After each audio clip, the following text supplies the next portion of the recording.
Hello and welcome back to the next episode. I believe it's episode 5 now of our podcast, the Positive Progress Podcast, with me, Robin Harris, and my wonderful colleague, Nigel Streeter from Interact Communication and Connection. Which is a huge clue to what we're going to be talking about today. And today it's Nigel who has brought the topic to the table. And we are going to be talking about connection and communication, two very, very important aspects of our well-being and getting the best from our lives. So, Nigel, over to you. Thank you very much, Robin. If I could just explain firstly in relation to this, the people who haven't seen one of these podcasts before, the only thing that you know is the title, yeah? That's all you've got at the moment. The reason being is because of the fact that we want to make sure that the other person becomes part of the audience so that they can have their say, they can put their opinions forward, their thoughts, and whatever else they want to say about that particular subject. And today I want to talk about something which is really, really close to my heart. And it's the reason why what I do is called Interact Communication and Connection. And I believe this is a subject where you can go from something which is decidedly negative for a lot of people. You know, they find the ideas of communication and connection to be very stressful. They're stressors, you know, stressor, things that actually cause stress in their lives. And I'm not talking about the naturally introverted people, because they tend to be quite happy not to communicate. And that's absolutely fantastic, because that's their way, that's their mentality. They don't become stressed by being quiet and not being communicators, because that's their natural form. But I'm talking about the people who worry about certain things, about the way they'll be perceived if they're a bit bolder, if they open their mouth and they give their opinions and they put forward their ideas to the world, and they tend to sort of concern themselves in relation to how that will be perceived. Now, the fact that me and you are sitting here quite happily talking about these things means that I would guess, I'll talk about in my case anyway, I'm a natural communicator, but that was something which was always subjugated for many years.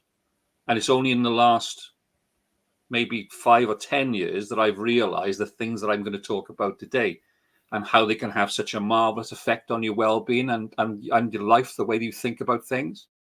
So the first idea I wanted to put forward was that there's certain people, as I said, who are not naturally introverts. They're people who worry, they concern themselves about being out there in the public, right? Actually giving stuff out to the world. And I'm talking about them. I'll keep it as a question for you in a moment now. But there's certain factors in relation to this that they seem to think are probably going to be much worse than they actually are. And what I'm going to put forward is an argument that the downside is nowhere near as bad as the potential of the good side is good. So if you like, what I'd like you to do is I'd like you to think of it like in your mind's eye, and obviously this is a mental imagery thing, which I like very much in relation to putting ideas forward. Imagine a scales, right? You know, like the old scales with the either side like that. On one side is pros and one side is cons. And on the one side, you've got all the things that could potentially be bad about communicating openly with other people, not necessarily in a forum of thousands of people, just in this forum or to just a small group of friends or whatever, you know. On the con side, I'll ask you a question first. What do you think are or would be the worst things that could happen? Not necessarily the worst things, but what are the things that could happen to you as a result of being bold and going out to the public and communicating in this open way? What's your thoughts on that? And I guess this is what would be called social anxiety in today's language.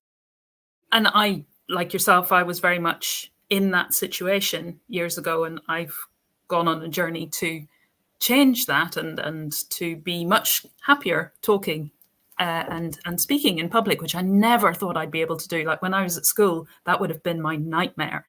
So I guess for me, I would have been putting in my cons is that people would make fun of me I would be ridiculed. I would be so mortified. I would want the ground to swallow me up. That they would think I was talking nonsense, and maybe I would be talking nonsense. That my mouth would dry up and my brain would freeze, and I would lose train of what I was saying, and then just kind of not have anything more to say at all. Just And then slink away, isn't it? stop. Well, that I'd be frozen to the spot maybe, because I would run out of words and my brain would freeze and I wouldn't be able to move, and I'd have everybody staring at me and I would be bright red. And then I would want to just cry and run away. But whether or not I'd be able to do that, frozen to the spot. Would you say that that was a sort of a severe form of embarrassment then? Very, very severe. And it would literally be that kind of, please ground, open up and swallow me now, or bolt of lightning, strike me now. I just do not want to be here anymore. Yeah. Get me out of this. Embarrassment was what I was thinking of, actually. I'm glad you said that, because you could have come up with something completely different. But that's what actually is what I was thinking of. And embarrassment, in many respects, is something which is very acute at that particular time, but is transient. It's something which, until we've mentioned this subject here today now, right? I don't know. You may give me a different answer, but I'm guessing that you've either very rarely or never thought of those moments for a long time. Is that right? No. No? No, I think for me it was more than even embarrassment, it was shame. And through my journey, what I've learned is that embarrassment and guilt are about things that you have done, whereas shame is about yourself. Yeah. So if you're embarrassed or you're feeling guilty, you want to cover up the things that you've done, or you're feeling bad about the things you've done. Whereas shame is you're feeling bad about who you are as a person, and you don't feel you're good enough and all of that stuff. So for me, it wasn't just in the speaking and the communicating and the connecting. It was in so many other areas of my life as well. And it was maybe just more highlighted and would come more to the fore in communication and connection. But it was still always there. And it was maybe that communication and connection pushed those buttons. Sorry, go on. Just that communication and connection pushed those buttons and made it feel all more real, but it was always there, always lurking in the background, always kind of keeping me held back. Would you say that it was, I wouldn't say exaggerated, but would you say it was concentrated because of this idea about that Robin shouldn't speak, Robin doesn't know what's going on, Robin doesn't have anything worthwhile to say? Absolutely. That would have added fuel to the flames and made me feel more conscious of that shame. Yeah. Because embarrassment was the main one. I did a presentation on this some time ago, but I wanted to get to the crux of what, as human beings, we really feel about this putting ourselves out there type thing. What is the main thing? And that, for me, interesting enough, was embarrassment. It was this idea that I said slink away. You said something obvious, because you said something different, in as much as you froze to the spot and you couldn't function. I used to slink away because I'd say something, and then all of a sudden I'd think to myself, well, what do I really have the sort of not the right to say it, but do I have the acumen? Do I have the education? Do I have the knowledge to actually put those things out there? Am I allowed to be that way? And then, of course, good old imposter syndrome comes in then, and you think to yourself, should I be doing anything? Should I be talking about these things? When people are watching these podcasts, there's still an element for me, which I've largely put to the back, saying, why are you saying this, Nigel? Why are you the one who's actually coming forward with these ideas? What makes you so special? And over the years, I've realized it's nothing to do with being special at all. It's to do with being bold. It's to do with allowing yourself to do something which is probably natural to you, or in my case, natural to me, which is the fact I have the show off gene. I do want to talk. I do want to engage with other people. I want to know their opinions. I want to know their emotions, their thoughts. Not in any sort of deep sort of woo-woo way, but in in a human contact type way. It is So that connection, isn't it? Because when we connect on that level, and we have, I think, so much more that connects us than that is similar between different people, then we have differences. But I think we connect on that emotional level because we all know what those emotions feel like. We may know them from our personal perspective, but there is enough similarity between my embarrassment and your embarrassment yeah, that we can kind of go, oh, yeah, I know what you mean. I know exactly how that feels. And we connect on that level. That's a major way, I think, that human beings can connect because we can feel, and I guess those mirror genes and everything comes into that. And I think, yeah, we that's how we connect because we feel those emotions in a similar way. I think that bearing in mind that as far as we know now, right? Obviously, we could be completely wrong, but as far as we know, we are the only primates, the only animals in this world who have a system of language. Again, like I say, as far as we know, we're talking about apes and monkeys and different And dolphins and whales whales, and yeah. all that sort of thing, right? But as far as we can work out, we're the only one that make the sounds that other people can emote to, other people can connect to, other people can um, get involved with in a way which other primates or other animals in general don't seem to be able to. Like with the caveat I gave earlier on, as far as we know for definite. I think it's a bit of a waste if we don't use those things to the best of their advantage. And again, I go back to the point, I keep on about this point all the time. You never force anybody to be anything they don't want to be. You never force anybody to do anything they don't want to do. So people like me were in a position where I had things to say. I wanted to be confident. I wanted to come across as somebody who was interesting and interested. It's always a two-way thing with me. It's not just, I hate this idea of somebody talking at me or talking at you sort of thing, which is probably what I'm doing this very moment, actually. But, It's a challenge on this podcast, but we've said all along that we want this to be a dialogue. So even on the podcast, we encourage very much that people who are watching, if you have any yeah, comments, any questions, please do get in touch. And even if you're confident to do so, post it where you find the podcast. So if you're happy to do that in a public arena, but very much we want this to be a conversation between more than just the two of us, don't we? oh yeah, very much indeed. I mean, it's the idea of this, the idea of putting these subjects forward at all is the fact that it starts that dialogue. It starts people agreeing, disagreeing, debating, thinking, talking about these things, sort of thing. But I want to move on now. Can we agree then that the main constituent of the cons would be embarrassment?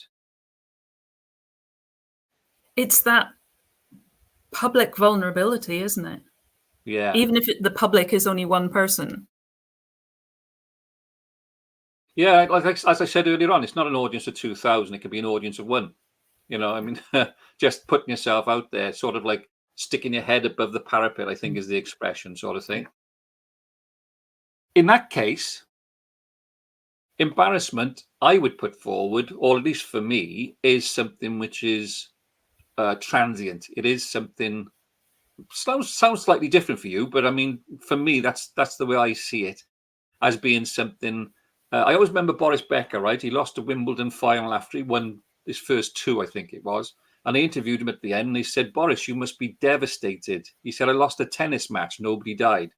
And that's always stuck in my mind. Always, always stuck in my mind. That you can move on, that you can get past these things and you can actually make progress. And what I mean by that is I started off by saying about the fact that there's a downside. And my proposal is that downside can be transient, can be relatively small in the shape of your whole life. But the upside, and this is why I'm so passionate about these things, the upside is something which I think can be enormous, is something can be wonderful. And the reason being is I don't think, again, this is not a no-sum game. You don't go back to the middle once you get that confidence, once you actually concentrate on being able to say what you have to say. you go from, if you like, I like do this the right way round, right? Because it's mirrored, isn't it? So you start over there. You start over there, and this is the negative area. This is when you're in your deep embarrassment, when you're stuck to the spot, when you're whatever. And over a period of time, you don't go back to there. Very difficult going backwards, isn't it? Right. So you don't go back to there. You can move way, way over here.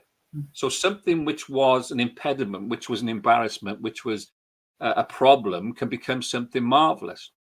And when I say that, imagine two buckets, right? This is a bit of mental imagery again. And in the one bucket, you've got this green, turgid, horrible, smelly water. But stuck in there is communication and connection. And over here, you've got a pristine bucket. And the water's beautiful and it's cold and it's fresh and it's lovely. In there is communication and connection. The point I'm making is it's not the actual thing itself. Those two things are identical. They're exactly the same product, the same emotion, the same idea. But it's the surroundings, it's the way that you look at what's contained in them that actually makes them either very, very negative or very, very positive. And what I would say that if you can concentrate on this, and I think this is another one of those things, it's never a gimme. It's never something that you can just get somebody else to, we've had this conversation before, right? You can't get somebody else to do this for you. This is the sort of thing that somebody would go to you or come to me and try to help them to do it with us as a help. And you talk about this idea of creating space, don't you? Yeah, creating and holding that safety, a safe space where the person can explore for themselves and find their own answers. Because my answers won't work for them. Your answers won't work for them. It needs to be their answers. Yeah. And they find them in that quiet, safe space.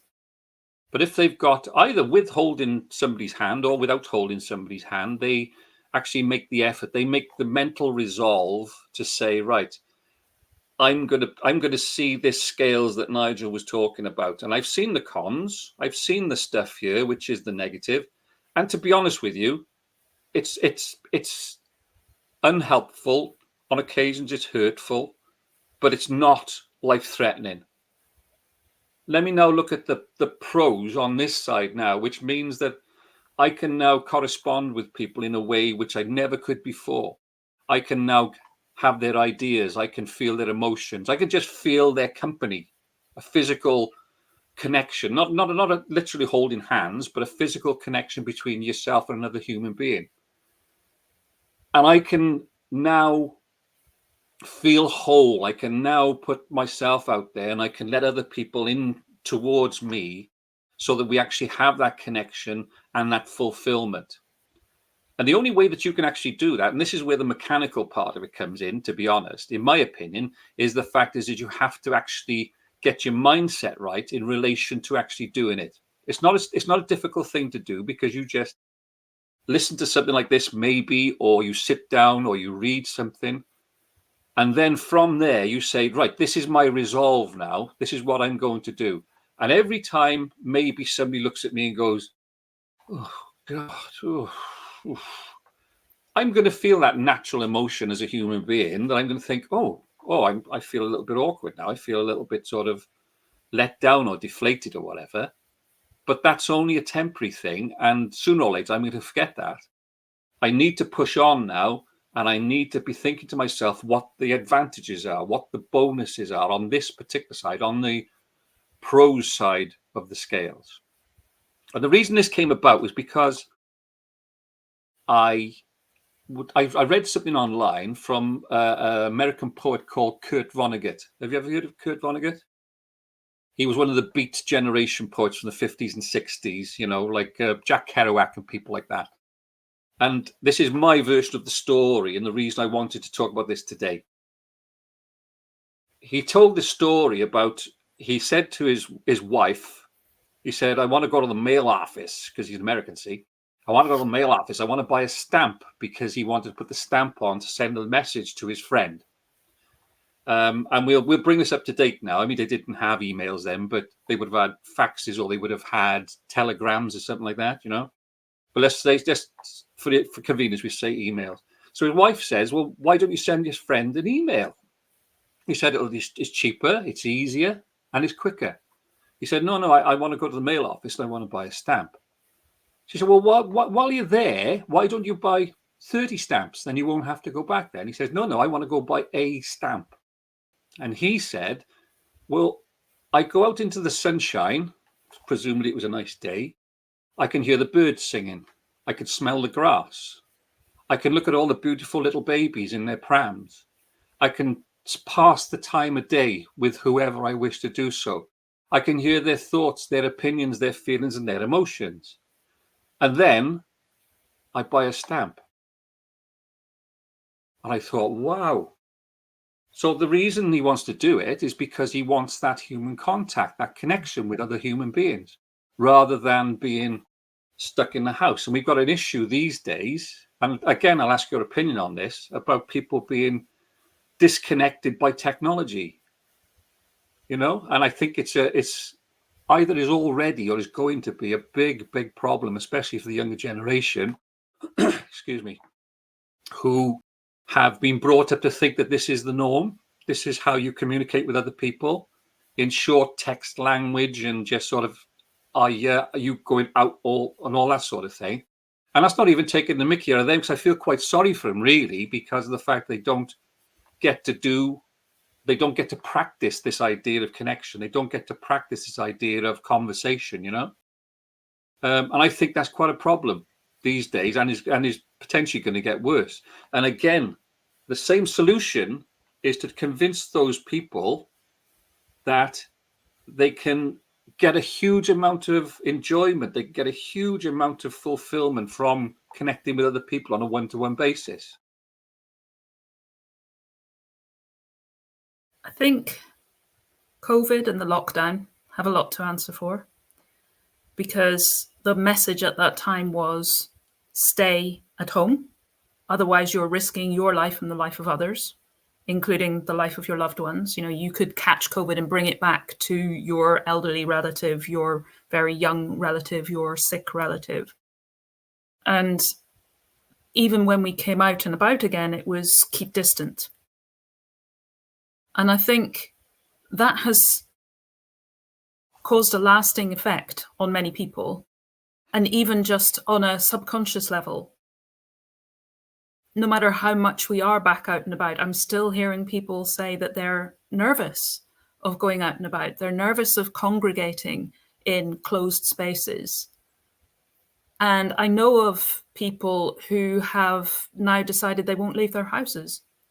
They're just going to stay indoors, because that has become such a strong belief, because it was such a strong message at the time. And I think you said earlier that nobody dies. If we get a bit embarrassed or we lose a tennis match, nobody dies. But at the same time, our brains are wired for negative bias. Yeah. So we're always on the lookout for threats. We're not on the lookout for the good stuff. We're on the lookout for threats, because potentially, not so much nowadays, back in the hunter-gatherer days, but our brains haven't got the memo that we're living in the 21st century. It's so strange, Robbie, because I was reading about this yesterday. So our brains are still on that negative bias. They're still looking for threats. That's what their program, that's what their filter is set up for, threats. Not good stuff, but threats. And any threats that we have seen in the past, they get filed away. And they'll get pulled out again and again and again if we see something that reminds us of that threat and that could potentially be another aspect of that threat or a revisitation of that threat. And our brains at that level as well only see black and white, life or death. So although nobody is going to die if I get a little bit embarrassed, my lizard brain, my brain stem is going, this is going to kill you. And we say it in our language, I could have died. Yeah. I was so embarrassed I could have died. Yeah, that the embarrassment nearly killed me. This is the kind of thing that we say, and our brain is listening. So although we know that literally that is not true, on some level, our little lizard brain is still going, I'm going to die.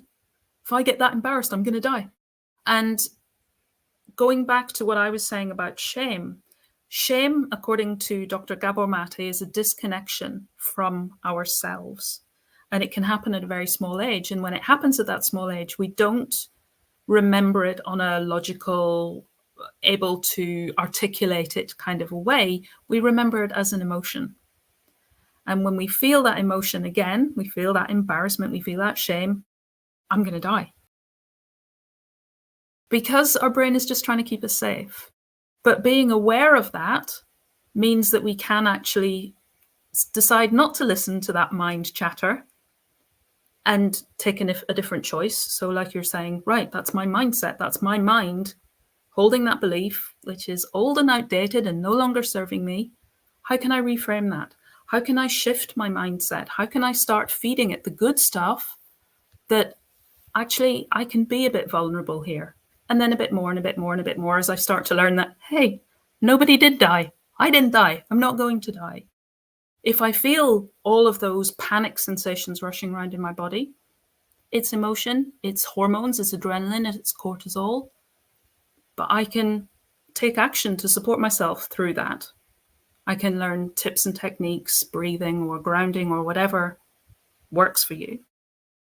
So I think it's about doing that in small incremental steps and realizing, hey, it's okay. And maybe actually I enjoy this and I'm making that connection. But I think going back to the bit that I thought was, I jumped out at me when you said it just now, which is this is not a bosh type thing. No. This is a small movement type thing towards that objective. Because otherwise we can overwhelm ourselves, which pushes us back into our cave because it feels so much safer there. But going back to what you were saying about young people, or even just people who use a lot of technology, my brother, we're Gen X, my brother and I. So we're we're that generation that straddled the pre-technology and technological developments at a humongous rate. And he's 3 years younger than me, so he was a little bit more into the tech than I was. And he used to play games online, and he still does. And that's often the way people can connect. But for me, that's not real connection. There's something very special about being in a space with somebody, literally, physically, because although, like you say, we may not be physically shaking hands, holding hands, there's still an energetic connection because we can sense other people. You can walk into a room and sense there's an atmosphere, there's been an argument, or, oh, people are really happy in this room. And we get that when we meet people. We can get a sense of somebody. We can get a sense of, are they being authentic with me? Or are they holding something back? I think the very last bit you said there is really important, because tuning into those sort of things, that atmosphere, it's physically sort of, it's not a smell, but for me, it's all, I see it like a smell. You can almost smell something coming off, not literally smell something coming off somebody, hopefully. Mind, you do meet them now and again, I know, but generally speaking, it's almost like this aura, this odor that comes off people, And I think that once you get your mind right, once you sort of understand how exciting it can be to tune into other people and to the way that they talk, what they're talking about, their reactions, their emotions and stuff like that, then you become much more sensitive, more susceptible to maybe thinking to yourself, well, this person actually isn't what they purport to be. It's almost like again, it's an instinct, right? I'm an ex-police officer. I've told you before, I am very pleased to have in my life been quite cynical. I'm also crippled by cynicism on occasions because of the fact that it doesn't allow you to trust so much. But it serves you well in relation to how you can almost, like I said about this smell, this aura, this something that comes off people, And as I also have said before, which is like a big point for me, is I've probably trusted my instinct about 40% of my life, and it's probably been right about 85% of the time.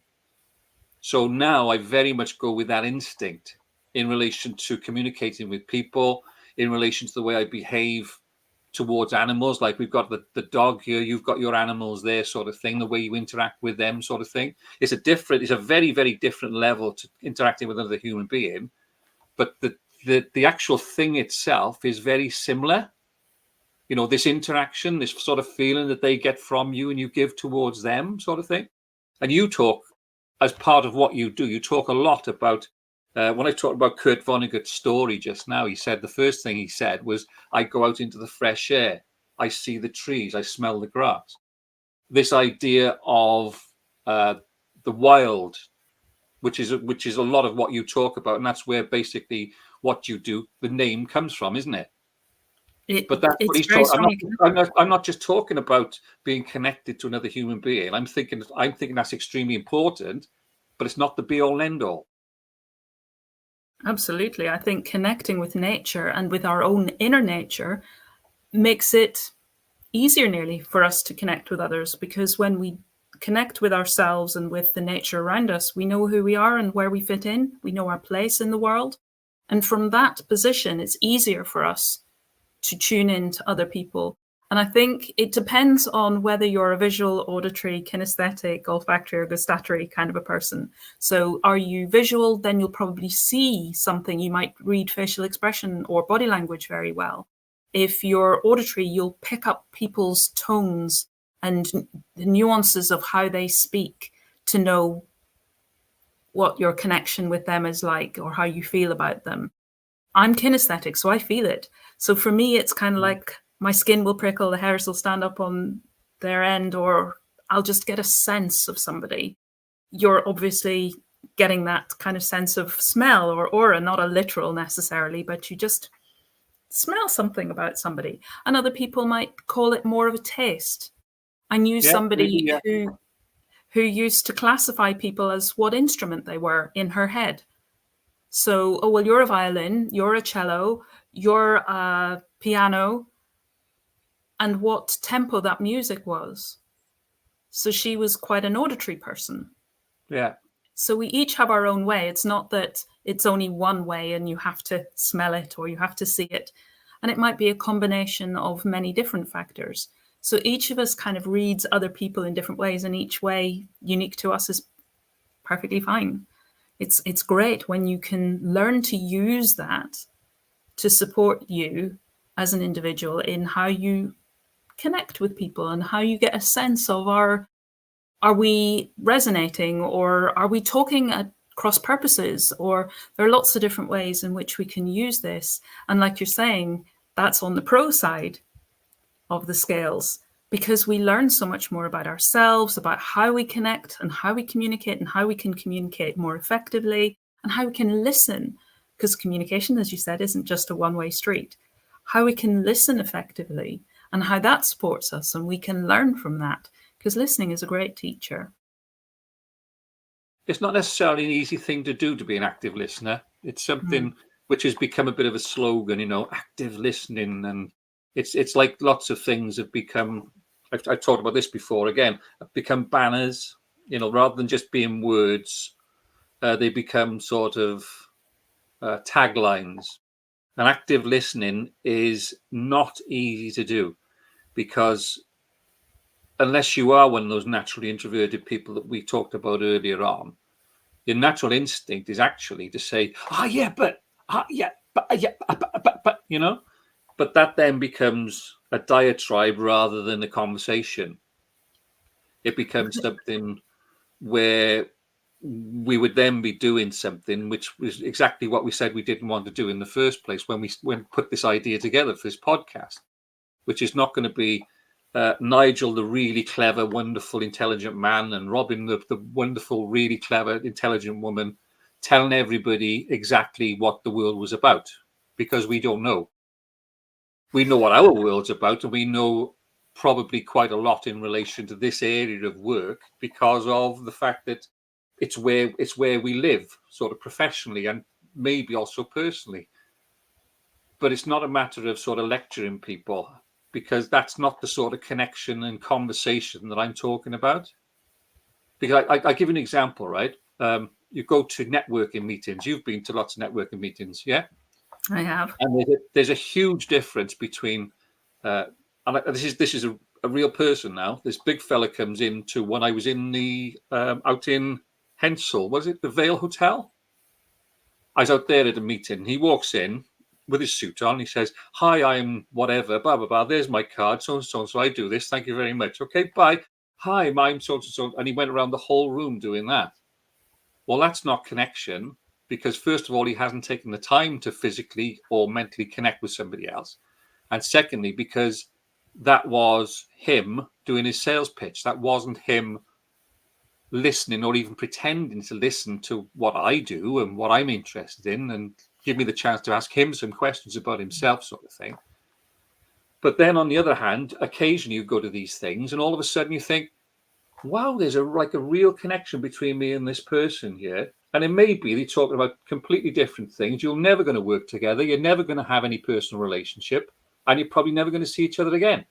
But for that period of time, I know it sounds a little bit sort of, what's the word, a little bit dreamy and all that. But for that period of time, I'm really, really invested in that interaction with that other person.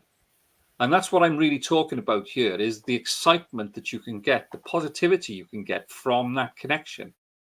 Only way that you can do it is to actually do it in here and resolve that you're going to take that moment. It's almost like the power of stop we talked about before.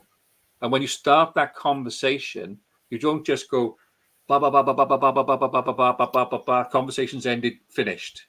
It's actually taken maybe just a couple of seconds to look at that person and say to yourself, not to them, obviously, to say to yourself, yeah, I think this is a connection here. This is somebody who appears to be interesting,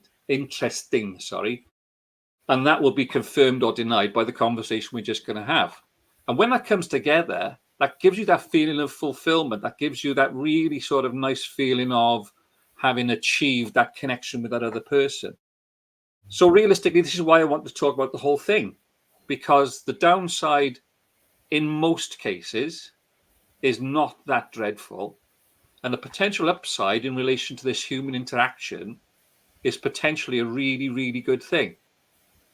And that's why I called Interact, or I said Interact was about communication and connection, because it's to me, it's the starting point for so many other things. Do you see what I mean? It's a big thing in itself, but once you get past that reticence, you will then move on to all sorts of areas of development for yourself.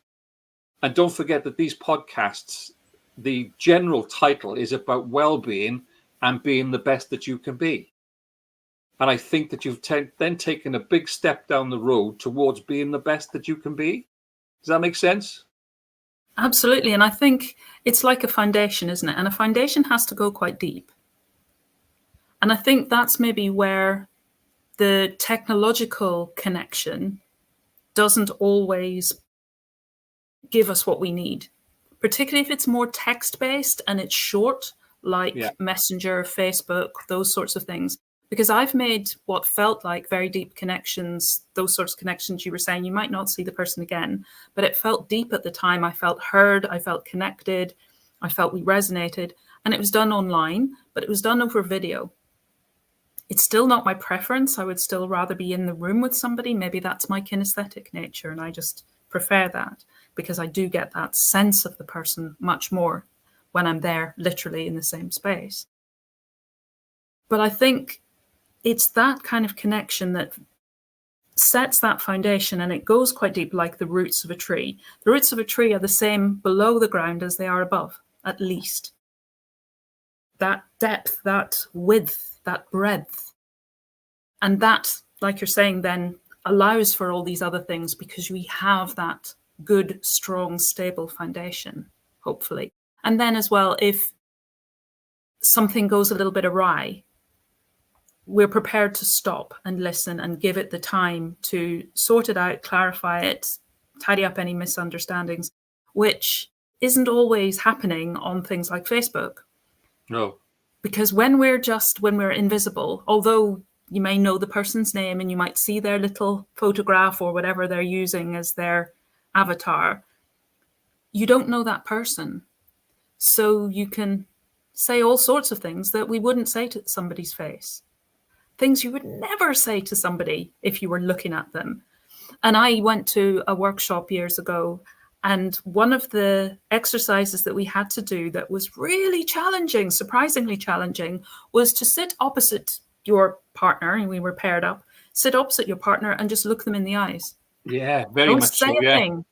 Just look them in the eyes. And when I was with one of the other participants, I was paired with her. When I looked her in the eyes, she just cried the whole time because it brought up so much emotion for her. So, like you're saying, this isn't always easy. It's simple, as we talk about simple a lot, but it's not always easy, particularly if we have got a lot of stress or trauma in our lives, because the eyes really are the windows to the soul. Yeah. And we feel or can feel that the other person is looking into our soul, is seeing us. So that's the vulnerability that I talked about earlier. Because to connect, we need to allow a certain amount of that vulnerability. And it may take time to bring those walls down even further. We may struggle with that initially. But then we do feel like our soul is being seen. And that can be so wonderful, but also very deeply challenging. I remember I went on an animal communication course years ago, and we were working from photographs. And my friend who was leading the workshop gave me a photograph of her horse. And I looked into his eyes because we were talking about animals. And animals have, if they're well and balanced animals, sometimes if they've been traumatized, it might be different. But if they're a well-balanced animal and you look at their eyes, you do feel like they're seeing right through into the depths of your soul. They're seeing you for who you are, because they're not covering things up. So they're very good at just seeing the real you. They'll just look, won't they? Yeah. And they're not worried about what you look like, what way your hair is today, if you're having a bad hair day, what clothes you've got on, if you've got makeup or no makeup or whatever, what age you are. Being seen by an animal as well can be quite challenging. But it's good at the same time. There are how many things we can learn about ourselves and how that can allow us to grow and develop and evolve. Somebody was sharing their word of the day earlier on this morning, and it was evolve. And how this is all a part of that evolution of ourselves and becoming more who we were born to be. And I love the sayings that we're not here to change. We're here to drop the things that aren't us and become more and more who we actually are. So I guess like the sculptor who can look at a block of stone and see the finished product. We are that block of stone slowly chipping away to find out, well, who actually am I? And a lot of that we find through our connection. Part of my early days of my journey was reading Neil Donald Walsh.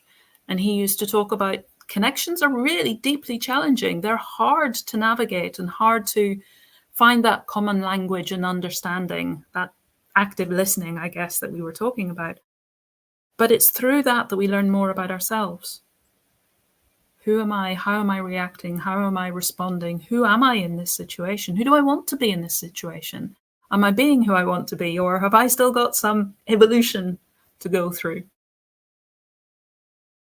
It's the reason I laugh is because it comes to the crux of what I'm talking about, is the fact that to a great extent I am being who I really am.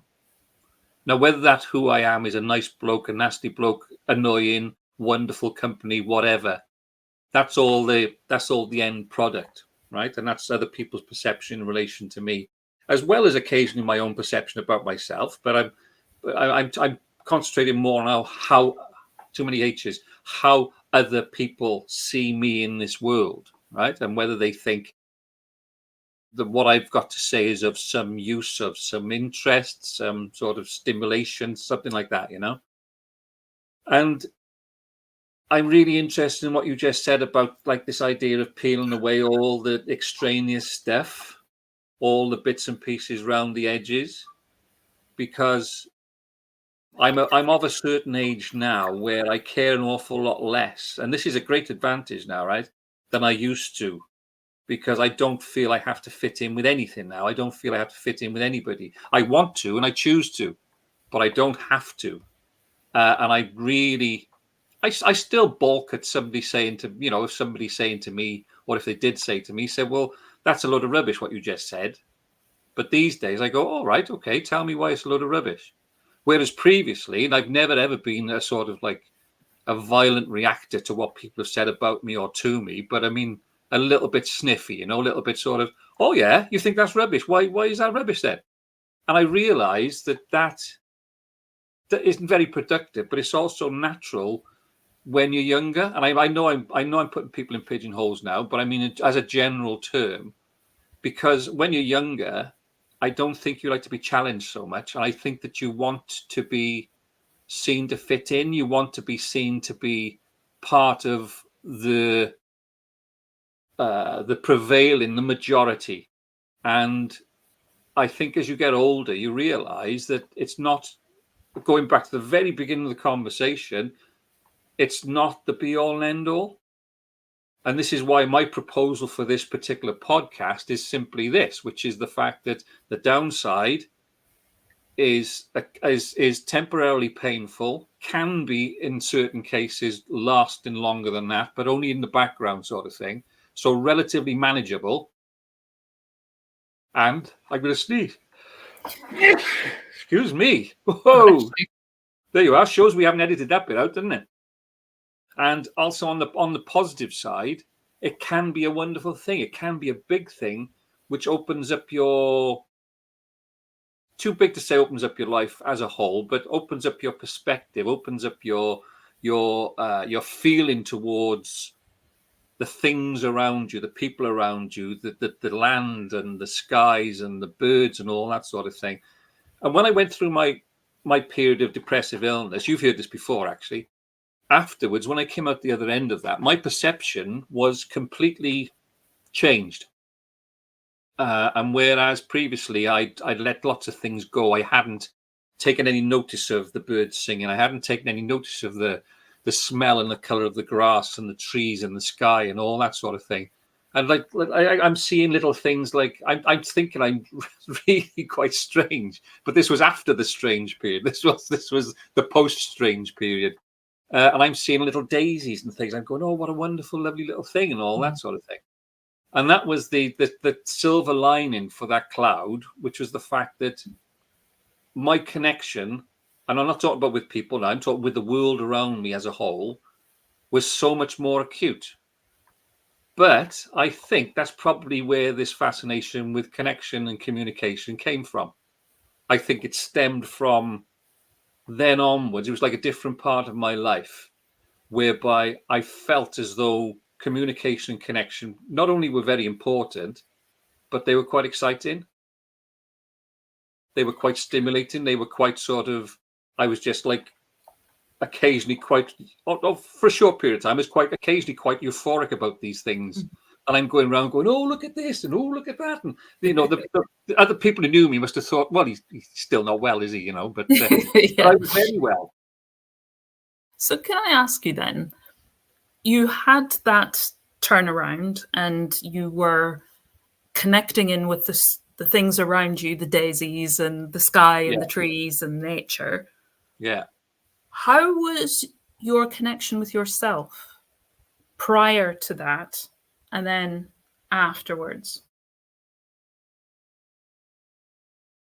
Before, I would say that I was in a state of, what's the word, fug, like a nothingness, I wasn't aware of myself particularly. I was just functioning, especially in the job that I was doing at that particular point. It's very functional. It's very task orientated, right? And I wasn't in touch with my own emotions or my own feelings, not because I intended not to be. It wasn't a conscious thing. I was just not. And when this happened, this great surprise, which changed my whole way of thinking, these panic attacks and all this sort of business for these periods of a month or whatever. And again, it wasn't going to happen to me. It doesn't happen to me. It happens to other people. And I talk an awful lot about the fact it can and does happen to you. And then afterwards, I was much more in touch with the way that I feel about things, not in a self-absorbed way, but in a genuinely acute sort of feeling of being much more alive, being much more connected to me, the things I did right, the things I did wrong, my behavior, and the way that I treated other people in particular, because I had become, partly because of being a police officer and because of that cynicism I talked about before, I think, but I'd become, I don't think it's too big to say I'd become uncaring, and I'm much more aware of my behavior and how I connect with other people now. And again, going back to what I was saying about this, I think this is where it came from. I think that was the genesis of me being excited about these ideas. And that was the best thing that came out of what was a very disturbing, very unpleasant period. So this, again, like I say, is the silver lining. Mm. I came across a wonderful quote recently, and I may not be saying this correctly, but what gets in the way becomes the way. Mm.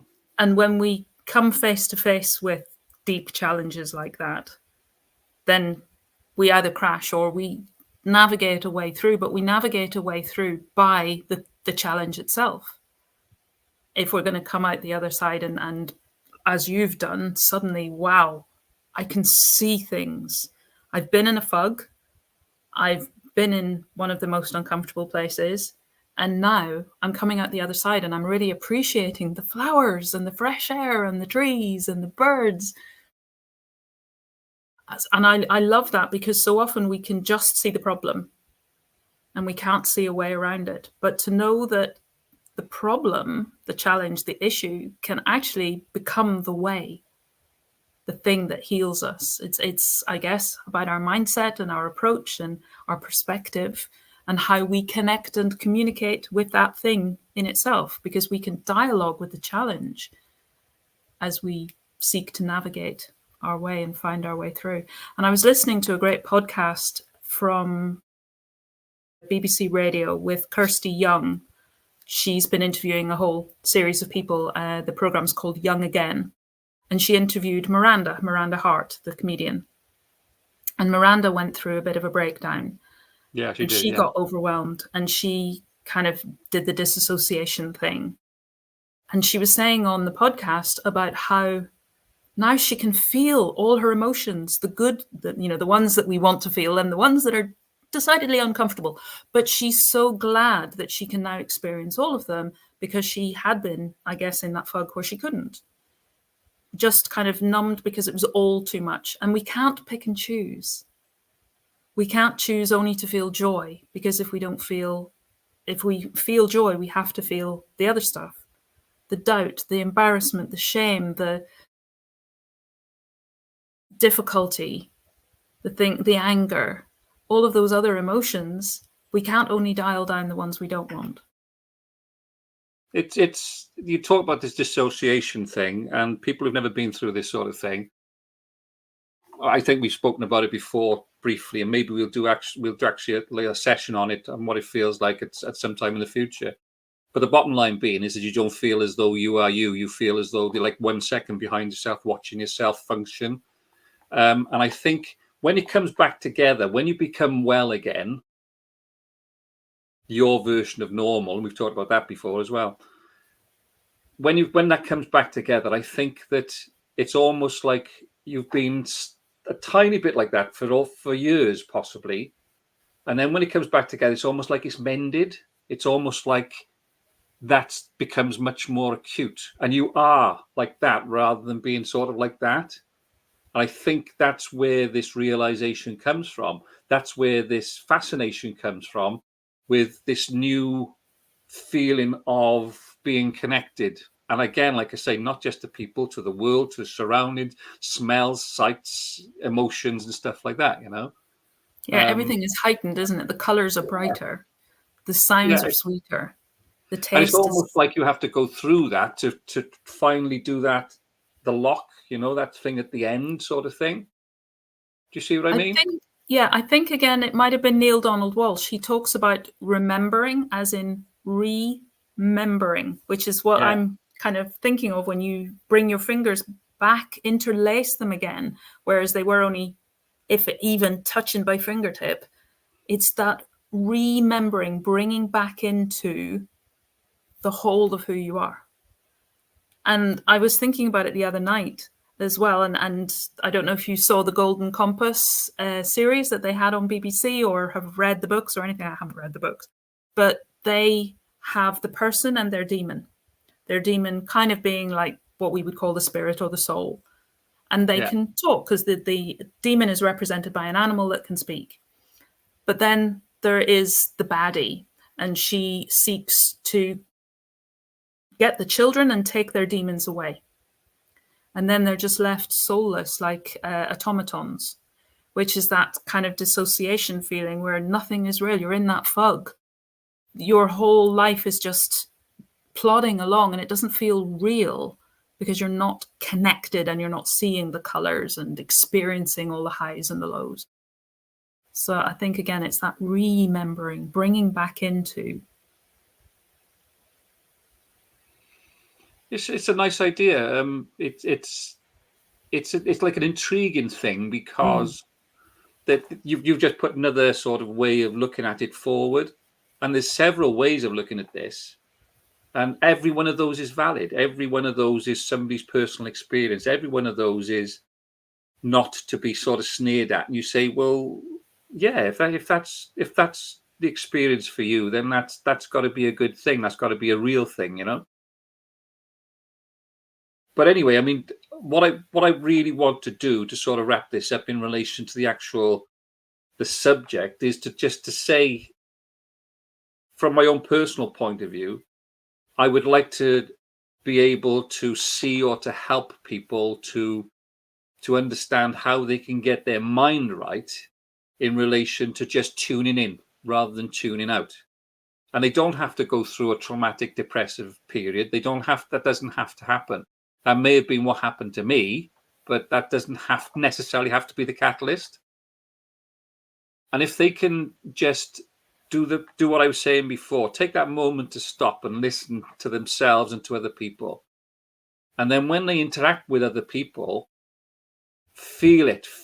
appreciate it, that you're talking about some other human being. And again, we haven't got time. We're sort of too far into this to do it now. But again, something we can do in the future is in relation to this idea of you being so tiny in the scheme of things, absolutely minuscule in the scheme of things, but you are everything in your own universe, in your own life, and in the way that you think about things and the things that you do.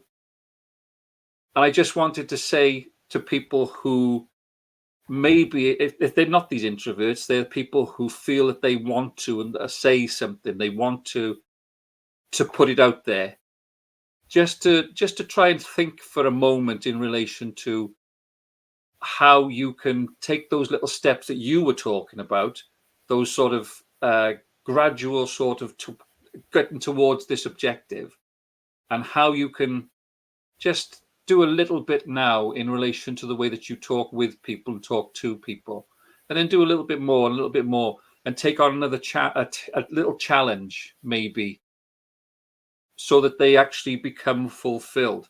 And if they, and I'll leave, as from my perspective, I'll leave it with this, right? Which is, if it's not what you thought it was, if it's not what you want, don't worry about giving it up, because it's okay.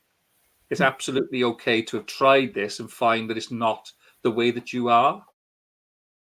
And that's about it, really. I just wanted to try and give people some encouragement through our conversation in relation to giving this a go, because they might find that they are missing this in their life. And when they find this, when they can do what I'm doing now with a certain element of confidence, not arrogance, but confidence, then they might find this a really exciting and fulfilling thing.